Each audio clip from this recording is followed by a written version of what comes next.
The What to Read Next podcast helps you build a TBR of future favorite books. In each episode, Lori and Maine interviews authors and book influencers to recommend books they loved for you to pick up today. If you're an avid reader, always looking for your next great read, then the show's for you. Welcome back to the show. Happy 2023. I am very excited to chat with you. I'm excited to talk about reading intentions, the 2022 wrap up, and whatnot. So as you probably noticed, every year I make a list of reading goals and intentions that sometimes I meet and other times I fell short. For me, my reading life is a critical aspect of my life. I don't watch a lot of TV. I can spend hours reading. And back in the day, 2016, 2017, when I discovered reading again, I used to finish a book within 3 to 4 hours. It was like my whole thing. Like that was the only thing I did. Like I would say 2016 was a tough year in many changes and aspects. I was actually, for half of the year, I was unemployed, and I discovered reading at the time where I had landed a job that I had nothing to do. I had not much going on, and I was clear that I did not want to engage in social media because I had a job in a similar stage 6 months prior, and I was in social media all year long, and I was depressed, and I was like, I don't want to be depressed. And so I discovered BookTube, and I discovered reading, and I started reading like fantasy romance, and then somehow I stumbled upon romance, and because the books were so cheap, they were like 99 cents, $2.99, $1.99, I was like, I'm just gonna consume them. And so I read mostly indie. I read on my phone pretty much all day long. And that's all I did. And so that year I read 270 something books. That was between May and December. So imagine, like, that's like a lot of books. And then the next year I removed all the projects. I was not creating content. I was not doing anything. And all I did was just to spend time reading. So I stuck around with this job until April. And then I took like a 6-week somewhat sabbatical. I would say, like, I went to Puerto Rico, I spent a couple weeks in New York, I spent a couple weeks in Europe, and then I got another job. But I still make sure I was like still reading. And so 2017, I read like 360 something books. Not 365, it was like a little fall short. I think it's 361, 62 books I ended up reading. And so, yeah, so that was like 2017. As you know, in December 2017, I started the podcast. And so I started creating bookish content because I was like, well, what can I do? And so when I started creating bookish content, I thought, I got to do what other people are doing. So I'm going to read traditionally published books. Even though my bread and butter, what I was reading was indie books. And we'll circle back to that place. And so I venture out, and I ended up switching jobs, and I ended up landing the job that I currently have. And so a lot of changes happened, and my reading life decreased. Like it was a struggle. It was a struggle in some ways because I was reading what it was hyped up books, but I was not happy about it. My reading slowed down dramatically, and I was just like, I don't know what to do. But I was loving creating content, and I was like, okay, like this is what I'm meant to be doing. And so after much try and true for the past like 5 years, I've been finding my groove back, like finding what will work for me. And so I think 2022 was the year that I think I figured shit out. So, all right, let's do a look back at 2022. The stats. So I finished 253 books. I finished more books this year than ever before since I started creating content. So 2017 was the last year that I read more books than we did today. But 253 books is not a bad deal. My goals, I started my goal as 150, then I met that goal, then I went to 200, then I met that goal, and I was like, well, I might as well just do 250 and see if I meet the goal. And I met the goal about a week and a half before the end of the year, so around Christmas time I met that goal. And then I just started discovering fantasy romance because I was like, well, there's a week before Christmas and I met the goal. Christmas and New Year's, and I might as well just read something that will be fun. So I read like really long tome books, so 700, 800 pages books, and I finished them. And so that's why there's like less books. There could have been more, but it was just a free fall. It was just like fun. And so, so I read that. I started this year with like intention of reading a book a day. I was like, I'm gonna do this. And so started strong with 34 books in January, but I could not sustain it. Like reading 34 books, if you're not used to it and you have other responsibilities, because I was also doing the blog, I was working long hours, I was still adjusting to my life, and I was just like, what am I going to do? And I couldn't read at work because that was something I could do years ago. I was able to read at work, and I couldn't read at work. I can listen to books at work, but it just depends. It depends on the day, it depends on my mood. So I couldn't sustain 34 books a month. That was just like not for me right now. So I went back and down. I had some months I read 12 books, and there's some months I read 20, and there's some months of stuff. And then Hurricane Ian happened, and I think I touched upon this at a previous episode, but I suffer from CPTSD. So it's a complex PTSD, and it's basically you have a traumatic event and just going over and over and over, and just triggers shut out. So I actually had what it would be like traumatic childhood, which is like not, it's, I've been in therapy, I've worked with it, I've worked through it, but the lingering effects is that I have PTSD. And so I realized I needed to be very gentle, and so that's why I took a break over the fall of creating content, creating podcasts, because I needed to just go back to basics. I needed to go back to a place where I can feel safe enough to just be present in my life and be mindful. So I went back to meditation, journaling every day. And so for some reason, October was a month where I was finishing a book a day. I was like just diving into it. I was still creating content. I was still doing the things that I needed to do, not doing podcasts, but creating content in other areas. And I was like, actually, I was able to find my groove back. I went back to the books I was finishing. This was a different thing. I was finishing not traditional published books, but I was finishing Kindle Limited books. And I was finishing traditional published as audio. And I was actually having fun because I realized I found the right combination for me. Audiobooks were working well for traditional published because I didn't have to pay attention to them. I just listened to them and just got through them. And then Kindle Limiteds were kind of like fun just to enjoy. They were like more engaging, they were more fun, there were more risks, there were more unique situations. And so I found a groove of like having both things at the same time and doing that. And so October was like a good month. I read 28 books, and in November I read 25 books. December, as I mentioned, I just hit my goal, and I was like, I'm going to take some risks and read some fantasy romance, which is like something I normally wouldn't do because they're so long and it'll take me so long to finish. But I was like, let me just give it a try. And so I finished some fantasy romance, and that's something going to be able to look for the goal. As I mentioned, audiobooks became kind of like a new thing. I started listening to audiobooks while I was in Chicago, so it was 2020. I think I had, because of the PTSD, I suffer from insomnia. And so I discovered that I can listen to an audiobook while I was awake at night. And so I did that in 2020. I think the first audiobook that I listened like that was Tweet Cute, which I actually DNF'd earlier on the year as an ARC. And I was like, let me just pick something that's going to be like saccharine, that's going to be sweet, and it's going to be easy. It's like not angsty. And so I listened to it, and I was like hooked. And I was like, oh my gosh. So I discovered that I can listen to audiobooks before going to bed. They'll put me up to sleep. I like books that are like not triggering, like not angsty and stuff like that. Those are books for me to go to bed. So I listened to that. And then so 2022 was a year that I was like, okay, I'm going to pay more attention to this. Like, let me just do this, like, wait to sneak in more thing. So I incorporate audiobooks to more things into my repertoire. Like, sometimes I'll listen to the audiobook, I'll read the book, and I'll listen to the audiobook, finish an audio, or going to start vice versa. I start reading the book, I start listening to audiobook, and then just finish it in the audio I'm reading.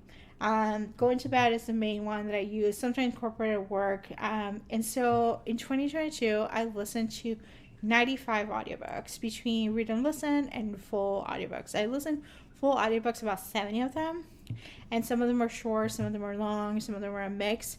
I am able to listen at 2 to 2.5 speed. I would like to increase that some more, But when I have access to the ARCs, some of those ARCs, it's a different software, and so the fastest speed I can listen is 2 point speed. So, but it's kind of like fun. I am actually enjoying this. I have launched a second website called What to Listen Next. That's going to be a project next year, is to talk about all things audiobooks, because I'm fascinated by it. I'm looking to tell you the different narrators, different audiobooks, like how to listen to them. And so that's going to be a project for 2023, is to see what to listen next, to be the next thing. And maybe I'll do some episodes if you're interested in audiobook specific content, because it makes sense. Like, we're bookish readers, we're reading books, we're listening to podcasts, you might as well just listen to an audiobook. So that's going to be the next one. The next thing I want to talk about is new to me authors, and this is a big one that I just didn't realize. I wanted to make an effort to read new authors, like not get stuck with it, and like this, I'm always consuming, trying to like figure out who's new, and so I read 101 new to me authors this past year, which was great, because I discovered favorite books, I discovered new series, I got to meet some of these new authors. So I got to invite them to come on the show, and so that was really cool. And so next year, I want to up that up, like make an intention to read more new to me authors, to read and discover new to me authors. And for me, that would be more indie as opposed to traditional published books. Like, I just want to try to like find like different indies.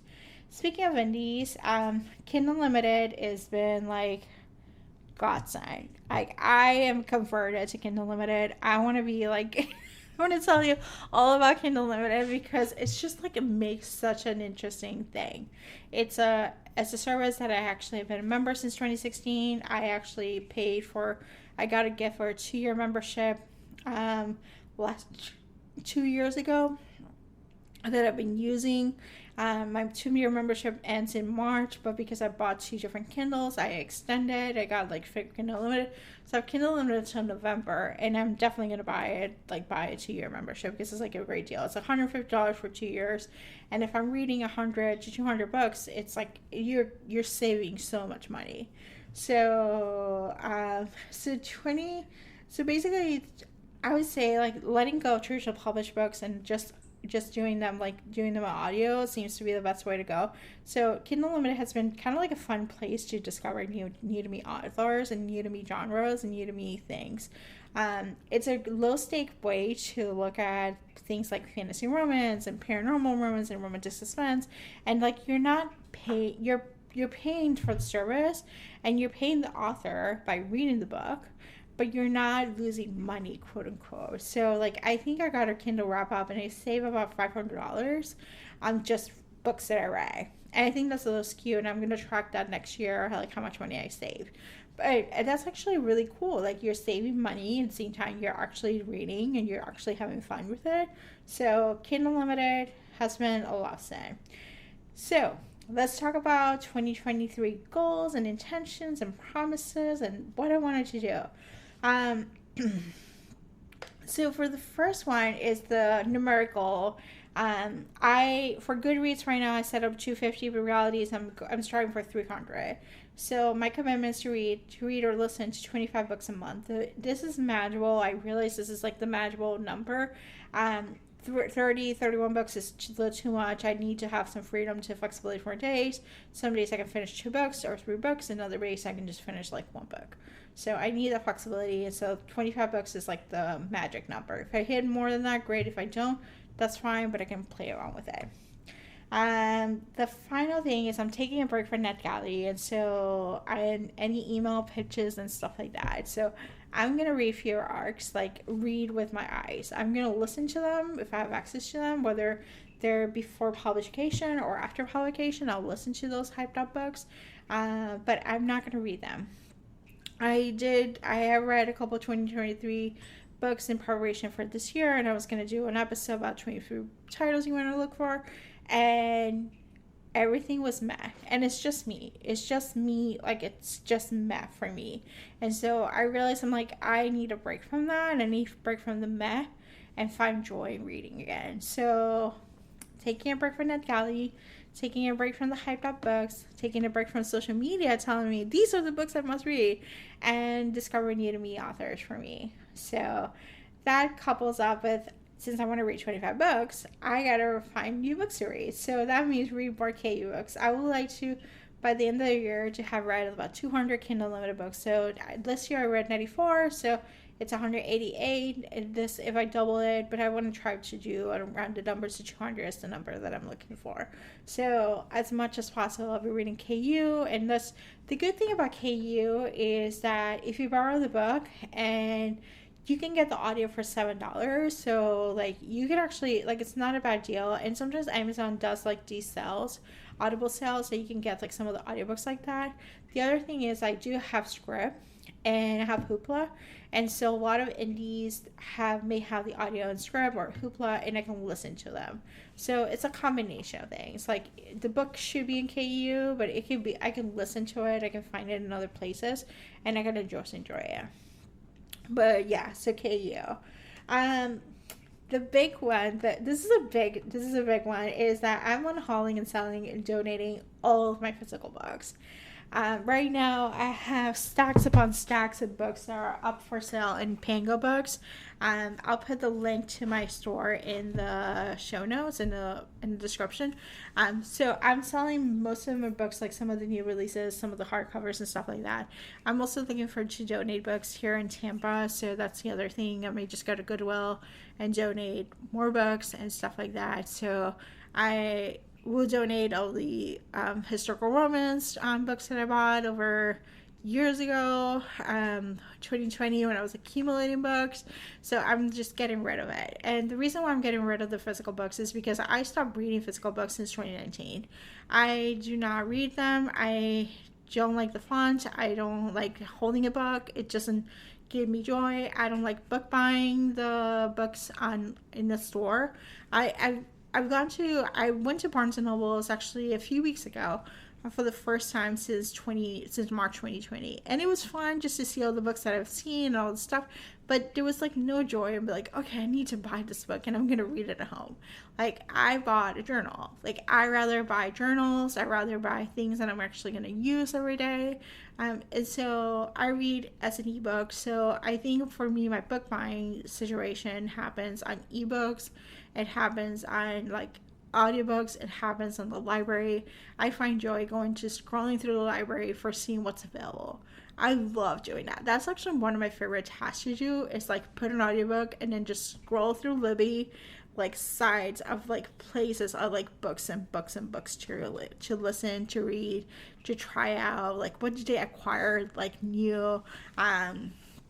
I have access to like 10 different libraries, and so I love borrowing books from the library, and so that's where I find myself the best thing. So I am selling all my books, and I am very excited. I've sold about 50 books already, and that money is going to different things that are covering different expenses, but that's kind of like fun just to get rid of, things that are no longer in alignment for me. Oh, I got a couple more. So finally, this is kind of like an interesting thing that happened like really late in this year was that I explored fantasy romance. And I want to do that. I want to explore fantasy romance, paranormal romance. I've been wanting to do this project for years. I think since 2021, I wanted to explore paranormal romance. And so I have like a couple ideas how I'm going to do this. It's very loosely based. It's not set in concrete motion, but I want to explore that. I really read a couple of books from Carissa Broadbent. They're great. They're Kindle Unlimited. And so I realized I really like this. I'm reading Zodiac Academy, which is, I have no words, but I'm loving it. I'm having fun with it. And so I think I want to go back to those roots and go back to and explore fantasy and paranormal romance. And so it was kind of like exciting. And the one thing I wanted to do is once a month try something outside of my comfort zone. So it doesn't have to be like 10 books or 5 books. It can just be one book. Like it can be nonfiction, it can be historical fiction, it can be like thrillers, it can be something else. But once a month I'm treating myself to an outside of comfort zone book, and we'll see. So I hope for this year in terms of content wise, I would say there's going to be about 1 to 2 episodes a week. I am working towards like getting to 1,000 episodes, and that's going to take I calculate it's going to take about 2 to 3 years to get there. We're at 565 episodes, So it's gonna 565 when I'm recording, but it's gonna be like this 560, 68 or 67. So yeah, so that's one thing I'm gonna look for is to work towards like creating content. So there's gonna be consistent content for the podcast. There's gonna be more risks. Try more creative stuff. So I may do episodes about books that I read. I may do Kindle Limited recommendation episodes. I may invite friends to talk about like their recommendations about different niche, different topics, different genres. There will be some author interviews. I am looking to invite more indie author interviews because that's what I'm reading and that's what I'm excited for. So I hope that you can get to know some of these Kindle Limited authors and get to know them a little bit better and try out their books. And so because they're low stake trying out this book, so hopefully you'll get to see a little bit more of diversity with that. And so yeah, so that's pretty much what is exciting for the podcast. So I want to hear from you. What are some of your reading goals? What do you hope to accomplish this year when it comes to reading life? So feel free to share us know on whattoreadnextblog.com. There's a blog post related to it, and the link will be in the show notes. And if you can shoot me an email at laura@whattoreadnextblog.com. Thank you so much for listening and have a great day. If you enjoyed this podcast, feel free to share with friends, subscribe, rate, and review the show. This is the easiest way to support the podcast. For a list of books mentioned and other romance recommendations, please visit whattoreadnextblog.com. Did you know you can purchase audiobooks directly from your favorite local bookstore? With Libro.fm, you can pick up more than 250,000 audiobooks, including bestsellers and recommendations from real booksellers. You'll get the same audiobooks at the same price as the largest audiobook company, you know the name, but you'll be part of a different story, one that supports your local community. If you're new to audiobooks, there's a perfect way to squeeze into more reading into your busy life. Listen with the free Libro.fm app while you do your chores, walk your dog, relax at home. The What to Read Next podcast has a special offer for our listeners. Get 2 audiobooks on Libro.fm for the price of 1 with your first month of membership. Use code WhatToReadNext. This offer is only valid for new members in Canada and the US. Thank you so much for listening and have a great day.